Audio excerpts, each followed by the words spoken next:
Welcome to This Endorian Life, a nostalgic Star Wars podcast from the Radio Meanwhile Network. My name is Steve Rudd. I'm Nick Gunning, and this time we are taking apart the world of Star Wars Lego brick by brick. I love that. Today we are watching Lego Star Wars The Yoda Chronicles, The Phantom Clone. This special originally aired May 29th, 2013 on Cartoon Network. Cartoon? We were middle-aged men. Yeah, that's right. We were wee men. I don't really remember these coming out. Yeah, I had no idea. This episode was released on DVD the following year in 2014, along with Menace of the Sith. And these aired little shorts. And there's a couple that tie in with this episode. So I don't know if they're sort of like, watch the show on Cartoon Network and there's more content on like the YouTube page or whatever.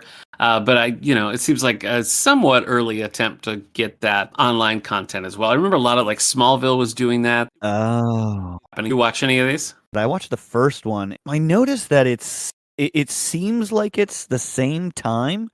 Right. Or like intertwined with the same story. Yeah, but it uses the same elements where like, I mean, I don't want to reveal too much, but there's like, the point at which Yoda sees that vision, but it's a different vision. Yeah. The younglings discover they need to go to a certain planet, but Yoda actually just goes to that planet. So I don't know.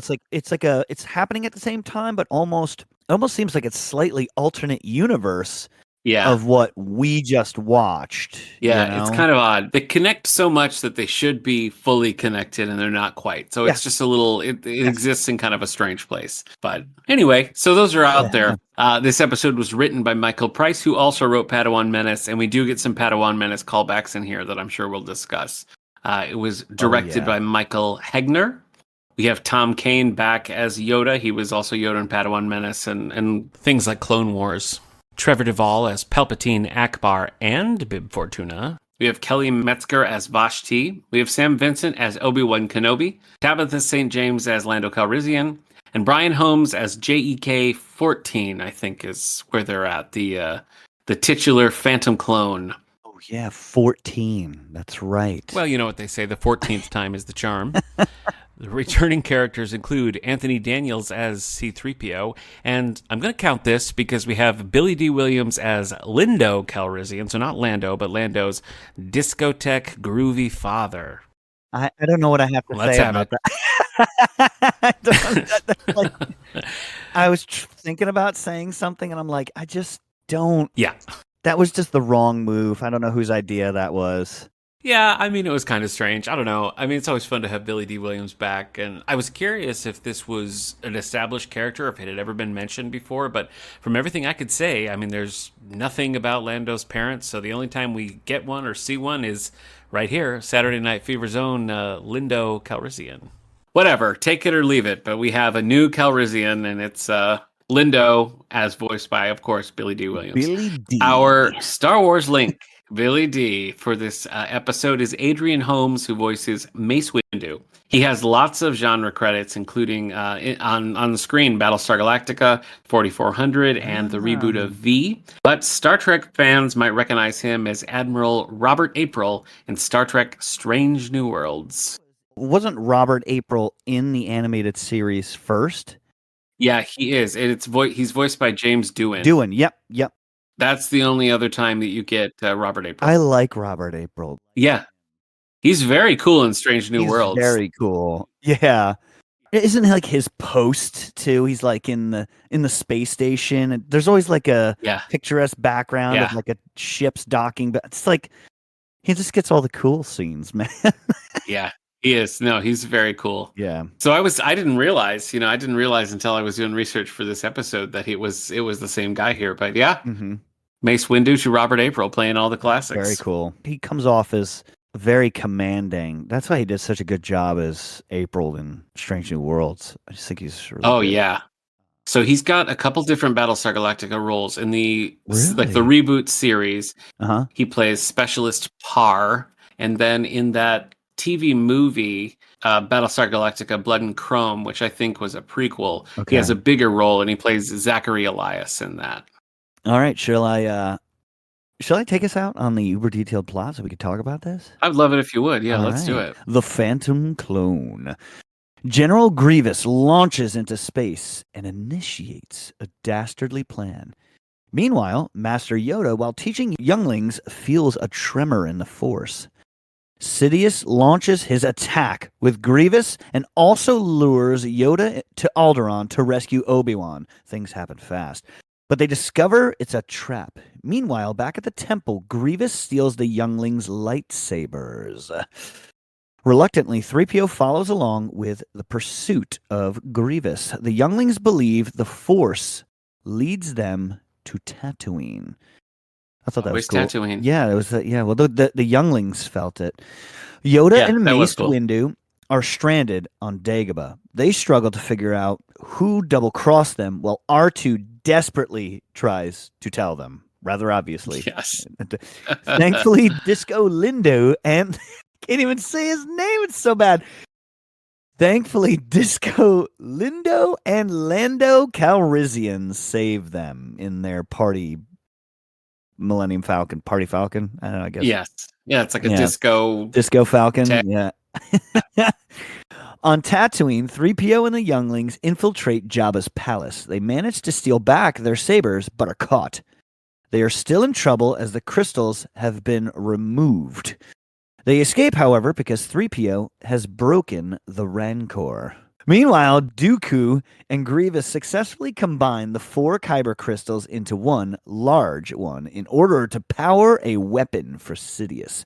The younglings relay what they know to Yoda and Windu, and they realize Dooku, who they think is the mastermind, is using the crystals to create Sith clones. I love how we went from weapon to clones in this. It reminded me of watching Batman, where they're like, oh, 4 crystals, which means they're making 1, which means they're obviously cloning. And it was like, what? True. No, that's not obvious at all. So, yeah. All right. Calrissian quickly shuttles them to Kamino, because that's, if they're cloning, that's where you go. You go to Kamino. Yeah. On Kamino, Dooku initiates thousands of clones using the crystal. Yoda and Windu jump in and fight Dooku and Grievous. The Jedi manage to defeat the Sith and stop the clones from activating. But Dooku uses the Force to move the crystal to activate just one powerful clone. The clone trooper emerges as evil and immediately incapacitates Yoda and Windu. Windu and Yoda try to stop the trooper from rebuilding the cloning facility, but the Sith clone is too powerful. However, prior to destroying Yoda, or trying to destroy Yoda, the Sith trooper strangely hesitates. That'll come back later. Dooku demands the trooper finish Yoda, but the younglings arrive just in time to blast the cloning facility in their school bus and rescue Yoda and Windu. Yoda is proud of the younglings, and each of them receive a great job sticker for their help. Meanwhile, Dooku introduces his newest creation to Sidious, the Sith clone trooper named Jack. Roll credits. And there it is. I felt a little thrown into this. Like, I went back and I was like, wait, should I have watched something else? Like, it really tosses you in. Yeah, it does. It's just moving. Things kind of don't make sense. Yeah. Because I'm reading this and I'm like, wow, our listeners are going to be like, okay, I feel like I'm missing something. And it's like, you're missing a lot and nothing at the same time, because all the filler stuff is just jokes and dumb things that happen. And the story really is highly segmented, Yeah. Well, it's like Padawan Menace kind of serves as a pilot for this, because you get the basic gist of like Yoda is overseeing like this group of younglings, and shenanigans ensue. But it still felt like this was like episode 3 or 4 of a series. Like it wasn't a very good intro in that way. I mean, I understand what's happening, but I just felt a little bit like not eased into it.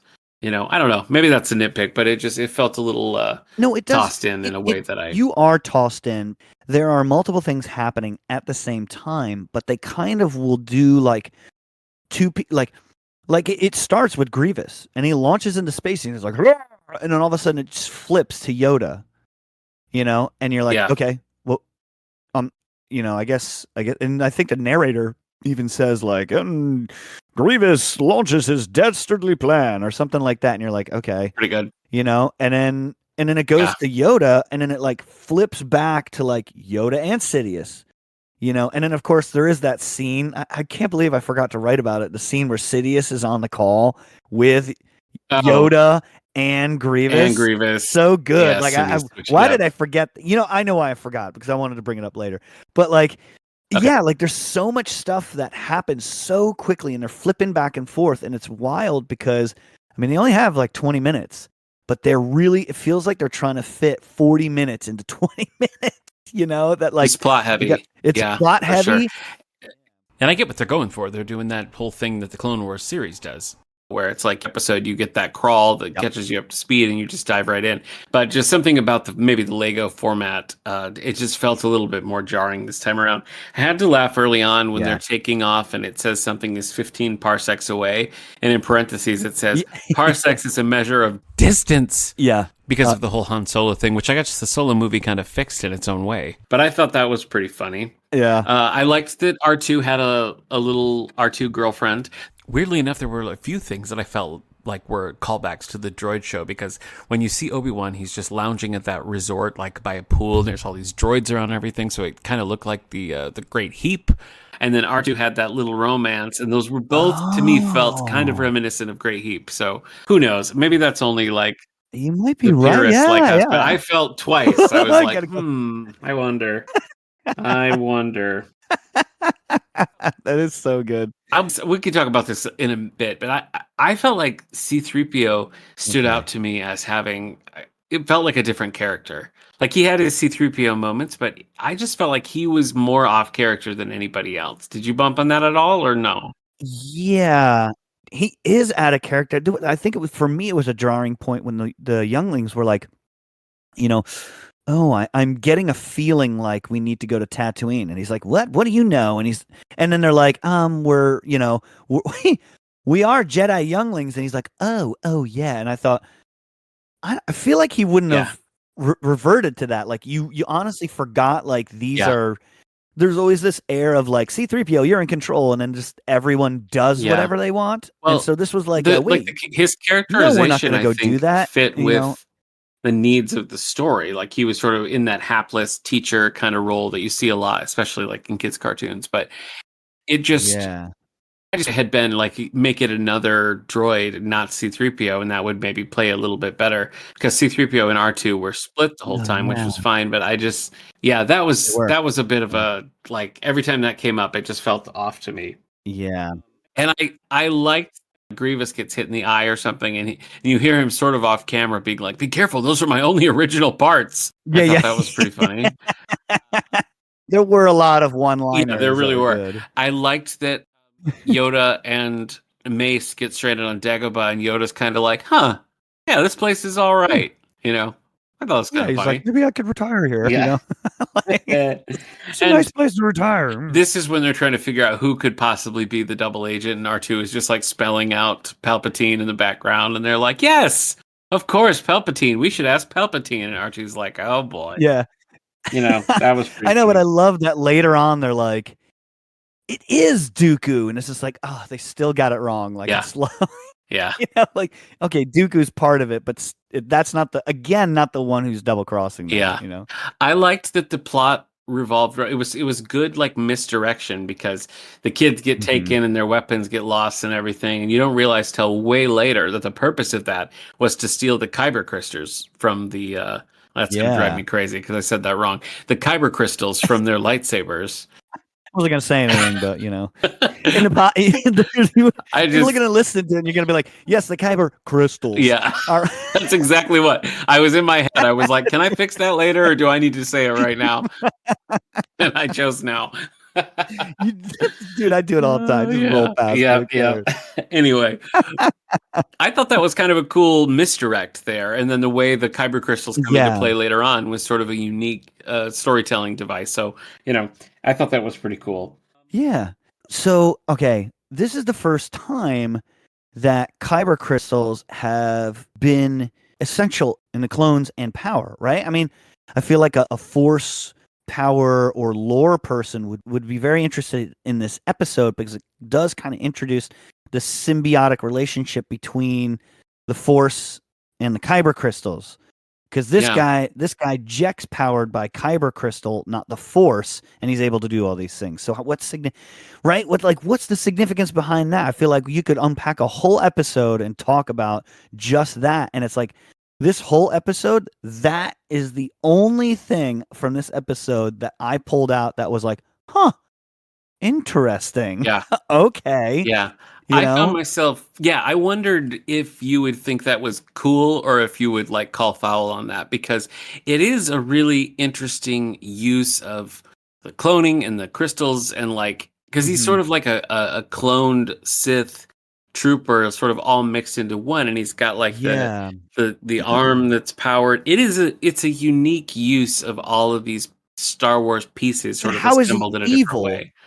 That was the thing that when he came out and he was evil, I was like, I don't know. What did they do? Yeah. What did they do to make him evil? Was it just 3 crystals he would have been good, 4 he's bad? Yeah. That's the part for me. I was just like, all right, that I suspended. Okay, he's evil because of the story. Yeah. Because of who made him. They right? take all the crystals and they merge them together and it becomes a red crystal. So I don't know if there was something, if that was supposed to be like, maybe. Dooku somehow made them bad kyber crystals, which is not that I want to go down this road, but that's kind of a crucial thing that happens in the Acolyte, as you might recall, in the final episode with the crystal actually like changing color to go with the character's twist into the dark side. Organic, so, right? Aren't crystals in real? Isn't are they organic? I don't know. Because they're grown, right? Crystals grow. Yeah. I feel like I'm trying to remember like old biology back in the day, like botany and rocks and igneous and metamorphic and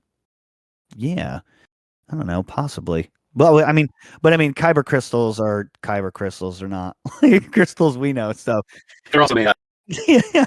It gets points for doing something different, I think. Yeah. Yes. And I liked that. What I hated was that, well, he's evil because Dooku made him. And it's just like, so what if Yoda pressed the button? He'd be like, come on. That's what I was like, ugh, come on. Yeah. But you want to go into the shall we do the Oak of Arcs first? Yes. All right. Mine. Yeah. Mine was Lindo, man. That like what a like so it was Billy D. It was obviously Billy D. Why didn't they just have Lando? Because like I don't know. That's like I don't know, it's the excuse of introducing a new character for like marketing. And then they looked exactly the same. So it's like, what are you marketing here? You just to make another figurine or something? I'm not sure. I don't know. Maybe because Padawan introduced a young Han and this is the same writer, they wanted to introduce a young Lando. Maybe. I'm not really sure. I mean, the idea of introducing Lando's dad is kind of interesting, but I guess they just went for a one joke kind of, and he's a disco king for some reason. Oh, what about you? What was your Oak of Arc? I feel like C-3PO is the one who is just probably because it's always Anthony Daniels for one, but that character is just always the same. So he had all of this dialogue that is just like, okay, but C-3PO would never say that or act like that. And for whatever reason, that was a deal breaker for me in a way that, doesn't work. That the other ones weren't. So I wonder what Anthony Daniels thinks about it. I wonder if he like recorded that and he was just like, phew, well, I hope it sounds better in the final cut. I think he thinks the checks cash the same would be my guess. But yeah, you know what's funny? I saw a short of Alan. I can't remember how to say his name. Tudyk, the guy who plays K2SO, and he talked about how like he and like how they met each other, and how when he was just like, oh, so when you play your droid, are you going to be him or are you going to be the computer thing? And he was like, oh, I'm going to like wear all the dots and be the computer thing. And he was just like, you son of a bitch. Like, because Anthony Daniels had to wear, because he had to like wear everything and it was like super hot. So like, like, I just thought it was so funny that Anthony Daniels is like, he's just a dude, you just think you put him up on this pedestal, because he has goldenrod, but like he's just a normal dude that would be pissed that somebody else is playing a droid just like him, but doesn't have to wear it. Right. So yeah. Oh man, I just thought that was so funny. It is funny. So, What about a good part? What about Ichiwawa? What moment were you like, whoa? Well, we kind of All referenced right. it, but there is a great callback to the Padawan Menace when they go to Mm, Tatooine and they roll in on Jabba. On the wall is Ian, who we learned is young Han in Padawan mm-hmm. Menace, and he's in carbonite like on the wall. So I thought, okay, that's a funny one-off, you know. And when they're Yeah. escaping, there's like a tussle, and it falls off, and somebody hits the unthaw button or whatever, the thaw button, Yeah. and he's like, He's "I'm like, woo, I'm free." free. Yeah. He just like runs out, and that's pretty much it. You just kind of see Yeah. him in the background in a later Little scene just running cameo. away. Yeah, and it's like if you didn't watch that, you know, you'd just be like, "Oh, that's funny." Some, you know, whatever, Some little some kid dude got escaped. freed. But if you did watch it, it's kind of fun to see that story continue a little bit. So I really Yeah. enjoyed that. What about you? So I liked that too. But for me, what I really liked was the Sidious Palpatine scene when Oh, he's got both, when he gets a phone call from Grievous and then he's got a call on hold from Yoda and he's like, wait, like he's got to like switch from Sidious to Palpatine. and then, and yeah, then as he's on the phone with Yoda, Grievous calls back. So he's like, oh my God, like he's like yeah. trying to flip between And the two. flip in the And head and and hood it got on, me. hood He's off. flipping the Yeah, head. Yeah, hood on, hood off. And then like I just thought how like we never really got anything like that in the right. actual movies. He was only ever Palpatine or Sidious. We never saw a moment. That's true. I thought that scene was hilarious because we never got that. We never got that Yeah, he's like walking into a room and then like putting his hood on and then sitting down and then becoming Sidious after just talking to like senators. yeah, Would have been so cool. You see it in all kinds of movies, right? Somebody like does stuff and then they like take their mustache and off and then they become somebody else yeah. because they're like a double agent or something. It's interesting in the prequels that everybody knows, you know, that Sidious, I mean the audience, everybody knows Sidious and Palpatine are Yeah. the same, Yeah. but they still treat it like a secret. They still treat it like, you know, Yeah. which I think is a bold choice from a filmmaker standpoint because like that puts you in the position to be like, yeah, we all know, everybody knows. But somehow it kind of added to the mystique of it, which you Mm-hmm. know was maybe a good choice. But I see what you're saying about having the flip be true, and it seems like the way they did it was to maybe highlight that Anakin always kind of knew. You know what I mean? Like he always, You think so? They yeah. didn't do that though. No, they Like, and it would have been didn't. cool if there was So a much of that is like scene. subtext, but yeah, Yeah, I see what you mean. That there is that like suspending of disbelief that like he says things. I mean, the perfect scene is when they're in the opera, right? Where he's yeah, basically like laying it out there, the foundation, and he's yep, like, "Wow, there's a lot of information. Wait, yeah, how do you know yeah. this? How are you aware again of all these things? How you are Uh, very knowledgeable in like specifically yes, Sith history. yeah, Like, that's yeah, yeah. I mean, he is uncomfortable. He So maybe doesn't that ask is that. I questions. think that's what Yeah, you're talking about, where he's kind of like, he's got this like skeevy feeling. yeah, But like, wouldn't that really draw him almost away from Sidious? That's why I feel like maybe. the reveal had to be Sidious as Palpatine rather than Palpatine as Sidious. I don't know. I mean, maybe they did do that, and it just didn't Yeah, it didn't didn't land pan or out. whatever. I feel like Yeah. George Lucas would have done that. Like, oh, let's try this one. No, that's no. You know who does that? Steven Spielberg does that, where he will completely film. J.J. Abrams does that. Well, he'll have a completely different, thing filmed, Yeah. and then people will see it. And they'll be like, "Nope, this is bad." Right? Didn't they do that with they had Chewbacca die in the last movie, Oh, I and think you're people like right. people Yeah. got up and walked out. That's why in that scene when like the shuttle that blows up and you're Yeah. like, Yeah. that had Chewbacca, and they're like, nope, it wasn't. It's like, no, that definitely was. I went back and rewound and looked. That is Yeah. that he's on that one. Yeah. You can't. They're like, Yeah. so yeah, like J.J. Abrams does that where and Steven Spielberg will film different versions of Yeah. something and then be like, nope, this one's way better. Like they have to see it. Yeah. You know, I get and that. I don't know, maybe George Lucas did that, but I think it's funny how we got that in the Lego Yeah. version, Yeah. not like in the actual trilogy. It would have been nice to have some sort of progression in the character, but it all just happened in the last 20 minutes. Yeah. Of no, not Attack of the But Clones. it just, What's the third I one? just Revenge think, of the Sith. Yeah. Revenge of the Sith. It just seemed like it was a really conscious choice to just be like, yes, everybody knows this, but we're going to play it like a secret. Because it would have been a secret if those were the movies that you saw first. I mean, that would have been like a genuine, like you wouldn't know, you know. And I guess I sort of appreciate that they still went for that. But yeah, they were trying to do it. Yeah, like George Lucas does want you to see 1, 2, 3, 4, 5, 6. You know, at the time, and it's just like, I even then just don't feel like you can do that because, like, then the Luke, I'm your father gets ruined. So it's like you can't have one or the other. He should have just made it that you knew the whole time. And we watch the transition of Palpatine like we're trying to watch the transition of Anakin. And it's like, it's almost like sometimes they remembered to do one transition and another they forgot, to the point where, like, you see Palpatine again and you're like, whoa.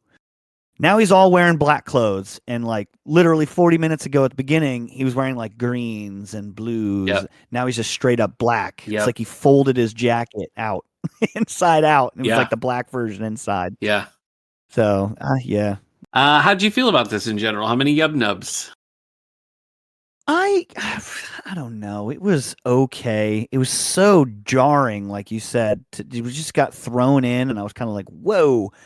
These and I don't know, I'm biased. It's a little since I'm writing the descriptions of them in the synopsis, it's so hard to do these Lego things where there's so much needless information and like actions that happen that sometimes come back. Like, do I write about that? I mean, it was such a silly, stupid little thing. Like, do I write about it? You know?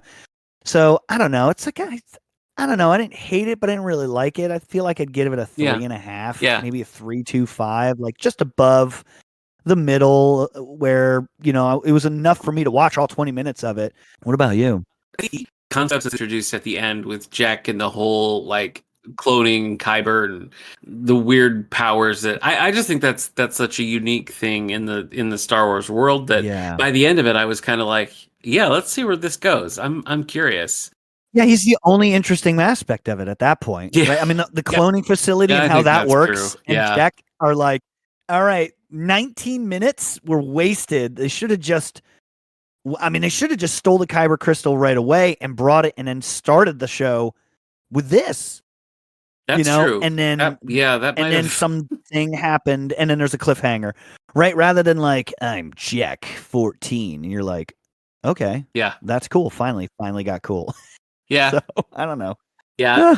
It's not like the fluff really set up the story all that much. No. Yeah, it's a cool 22 minutes. It's got its moments, and I'm at least intrigued to watch the next one. So yeah, I agree. 3.5 is pretty solid. Yeah. You know what? It's funny. The Lego stuff almost seems like it's so spoofish that it's hard to take the actual story progression seriously. But sometimes they go for really serious stories. That's what's interesting. Yeah. It's when Jack was like initiated and activated, like, I mean, he kind of beat the crap out of Windu and Yoda. Yes, he did. Yes, right? He did. And like pretty quickly too. And so it's just like, this is a big deal. It's different. And then they showed up in the school bus with the minigun, and you're like, oh, geez. Yeah, then you kind of remember you're watching a Lego thing, but yeah, and a Grievous come back. I feel like Grievous was another thing that really bothered me. Just, you know how Sidious has always been like the butt character. Oh no, Vader was. Now Grievous is like the butt of every joke. Bag. So like, he's about to like, he's like about to like end Windu, and then he rusts in place, and you're just like, ugh, come on. Yeah, all valid criticisms. Yeah. Looking forward to our next episode. We're excited because it's our first foray into the Marvel Universe, and we can't go into the Marvel Universe without our friends at Previously on X-Men. Oh, yeah. I'm all for that. We're going to have Hillary. That's right. And I thought we could discuss the first episode of a forgotten Fantastic Four series, Fred and Barney Meet the Thing, specifically the episodes Picnic Panic and Bigfoot. They aired together back to back. Oh, man. I honestly can't wait for that. I think that's going to be so good. This is so. Like, are you excited at all about the Fantastic Four movie coming out? Do you have interest in this? I kind of am. I don't know. It's like, is third time? I Is like the that third it's time's a charm, vintage. or is this I the know, fourth I time? know. Because they there were do two. have. Isn't what's his Yeah. name? The guy from The Office. Isn't he John Mr. Krasinski, Fantastic? yes, too? he is Mr. Yeah, yeah. Fantastic Yeah, in John Krasinski, Doctor Strange in the Multiverse of Madness. This is the fourth iteration Yep. of live But action. I don't know. so I mean, we'll see. Pedro Pascal, it's vintage. I like the '60s aesthetic and everything. Yeah, that does look cool. So while we wait for the movie, Why not talk with the previously on X-Men gang about the Thing? Oh man, this is I feel like it's gonna be the mashup that nobody asked for, but everyone's gonna love. All right. See you then. This Endorian Life was brought to you by the Radio Meanwhile Network. Be sure to check out some of the other shows on the network like 9021 Here We Go or previously on X-Men. Please rate, subscribe, and share this show wherever you get your podcasts.